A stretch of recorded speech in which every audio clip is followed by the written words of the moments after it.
मोदींसोबत विपरीत घटना घडली असती असं लोकसभा अध्यक्ष म्हणालेत। काल पंतप्रधान मोदींसोबत विपरीत घटना घडली असती म्हणून सभागृहात येण्यापासून त्यांना थांबवलं। लोकसभा अध्यक्षांची माहिती। तर विरोधी महिला खासदारांचा मोदींच्या रिकाम्या खुर्चीला घेराव। आमच्या हातात काचेच्या बांगड्या होत्या, कोणतं हत्यार नव्हतं। बॅनरमध्ये घाबरण्यासारखं काय होतं?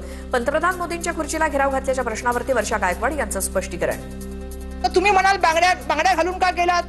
तर आता बांगड्या काढू शकत नव्हतं। आम्हाला माहित नव्हतं की आमच्या बांगड्यांचा पण एवढा विषय पुढे होऊन जाईल। आम्ही आपला बॅनर घेऊन त्या ठिकाणी उभं होतो। आमचं म्हणणं हेच आहे की ज्या वेळेला आम्ही ते बॅनर घेऊन उभं होतो, घाबरण्याचा प्रश्न काय की कोणत्या रिपोर्टला घाबरली?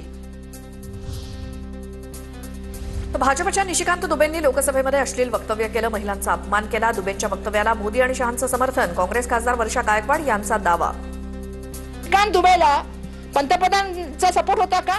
त्यांच्या वक्तव्याला जे आहे ते अमित शहांचा सपोर्ट होता का? ज्या तऱ्हेने तुम्ही महिलांच्या बद्दल कोणाबद्दल बोलताय?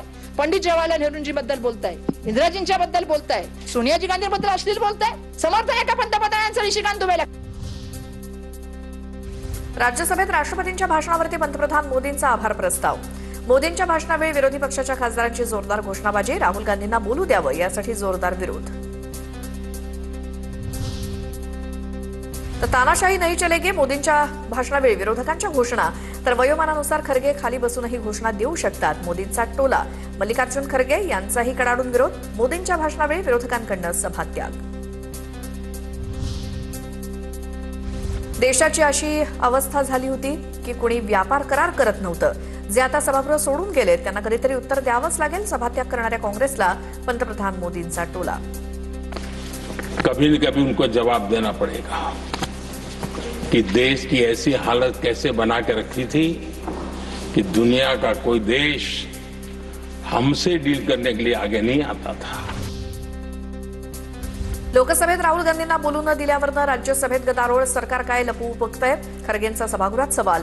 तर काँग्रेसकडनं सभागृहाच्या मर्यादेचं उल्लंघन होत आहे। निर्मला सीतारामन यांचं खरगेंना उत्तर।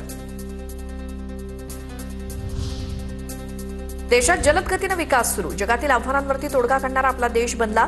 मोदींची प्रतिक्रिया। तर विरोधकांच्या काळामध्ये अर्थव्यवस्था 13व्या स्थानी गेली होती। आता भारताच्या अर्थव्यवस्थेची वाटचाल 3ऱ्या क्रमांकाकडे। पंतप्रधान मोदींचं वक्तव्य।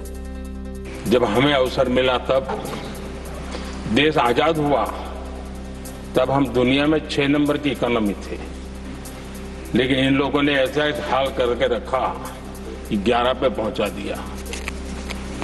आज हम 3 पर जाने की दिशा में तेज गति से